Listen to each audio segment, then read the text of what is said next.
At first, I just shivered over my narrow escape. Why, if I hadn't been out to get him, he'd have gotten me. I'd be number 6 in tomorrow's headlines. Then I suddenly realized I was the only one who could identify him. I can't be silent, let him go on killing. I've got to go to the police station and tell them. I started to go out when it occurred to me I couldn't. I didn't dare go to the police and take the chance of exposing my own racket. If that ever came out, and it probably would, San Quentin, here I come.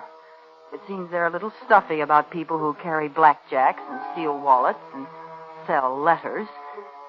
So, instead, I went for a walk. A real one this time, and tried to think. Pretty soon another thought hit me. He knew I could identify him by now. Strangler was no fool. He'd have me figured out and know the kind of place and time to look for me. And he'd certainly be looking for me, to kill me, to shut my mouth forever. I had to find a way to...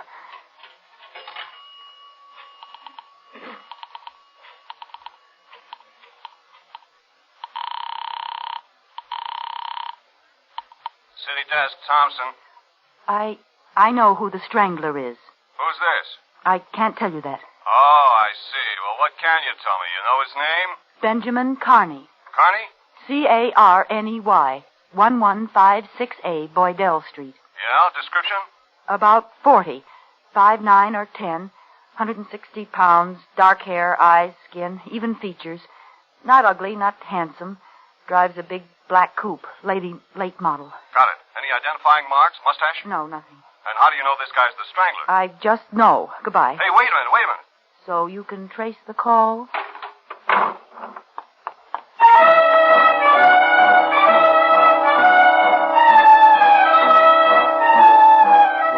There'd been hundreds of phony clues, and he thought mine was another.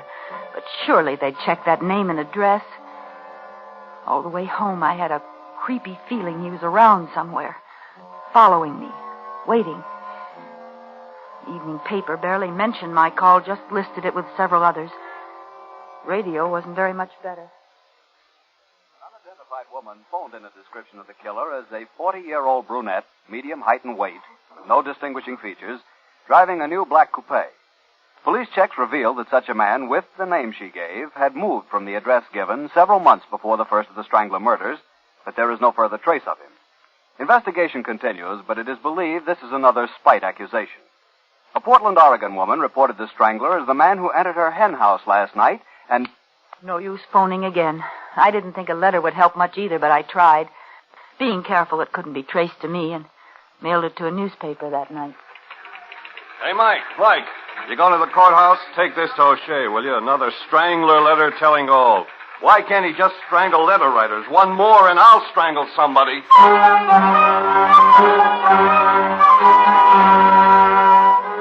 Another failure.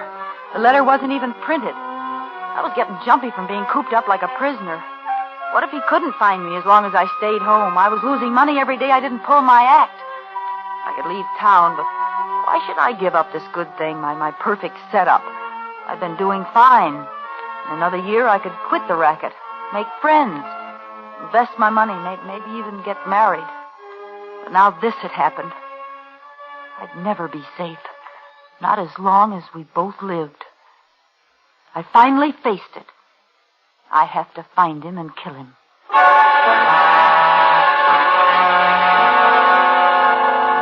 This time I put an ad in the personals column.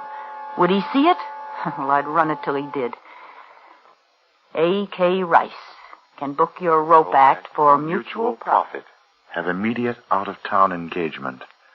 Signed, Slugger. Rope act. Mutual profit.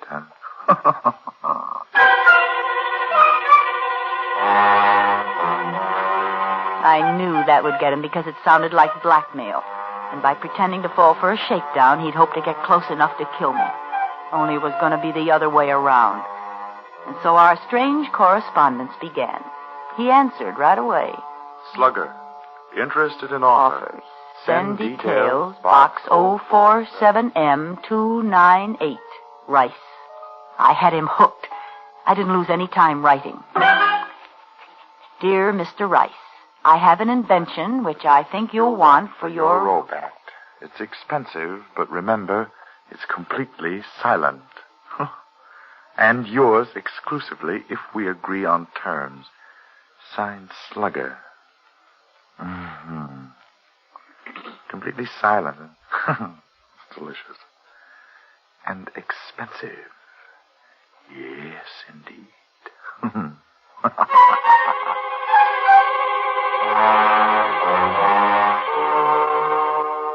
Slugger, give price and details of contract. Rice. So close now. I couldn't afford the slightest mistake now or... Dear Mr. Rice, 5,000 cash buys complete assortment of paper and leather goods. Time and place of meeting must be my choice, but decide fast. I must leave town immediately. Signed, Slugger. P.S. You should never have left that snapshot in your wallet. It's awfully good of you. Snapshot? I thought Oh, no. I didn't burn it. So, the little lady's in a jam. Needs money to hide out. And I can help her make her getaway. Oh, I can indeed.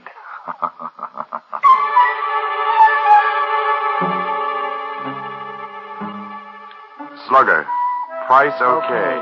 We'll close at your convenience, Rice. I've got him. My plan was as foolproof as I could make it. I packed a suitcase with the kind of clothes I'd hate to be found dead in, and maybe I would be, and told Mrs. Milford I was taking a vacation with friends. Oh, I'm so glad, dearie. I said to Miss Knight yesterday, that child should have country air. City air just don't do the same for you. Yes, I know it'll do me good. And you stay longer if they ask you. Don't worry about me holding the apartment for you. Well, thanks a lot, Mrs. Tilford. It's certainly nice of you. I have to catch that train now. Goodbye. Goodbye. Have a nice time now.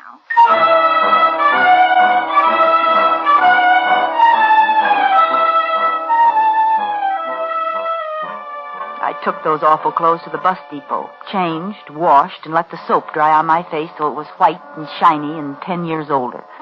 With my hair skinned back tight under an old beret, I saw a stranger in the mirror. Baby face was gone. Good. No one had noticed me, and looking like this, nobody would.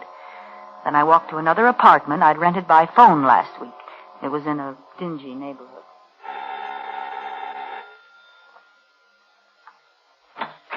I'm Miss Sproat. Oh, Miss Sprout. You can move right in. The people left yesterday. Here, this is the key. It's the first door at the head of the stairs. Fine, I'll go right up. It ain't clean yet. Them stairs bother me so. I'd really rather do it myself, thank you. Well, I'll just leave you alone then. Now I was Miss Annie Sproat, librarian, and I looked as much like Isabel Towns' baby face as an alley cat looks like a Persian. I sat down to write the last letter. Dear Mr. Rice, come to 609 Fitzgilbert Place at 10 p.m. Friday. And don't try to come near me, or I'll scream my head off. Tap 5 times, come in, and stand right by the door while we make sure neither of us is double-crossing the other. Have the money in an unsealed envelope. I want that traveling money, but I'd rather take a chance on the cops than on you, so follow instructions. Slugger.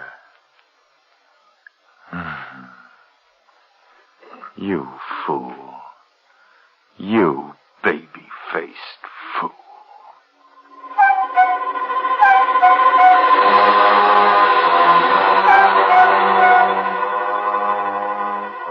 He'd have to make sure the layout was right before he'd dare attack me.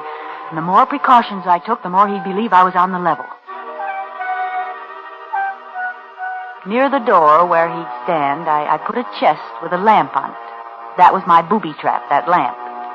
The room was so dimly lit, he'd have to light my lamp to look at the wallet. And when he pulled the light chain, he'd shoot himself. I had a gun fixed where the bulb should be, and the chain pulled the trigger. It was set to get him in the chest. Heart, if I was lucky. Dead or not, I'd leave him there for the cops, with his wallet and clippings. Pretty cute, huh? And I'd skip out the back way with all that beautiful money, go to Depot, become Isabel Towns again, safe and free.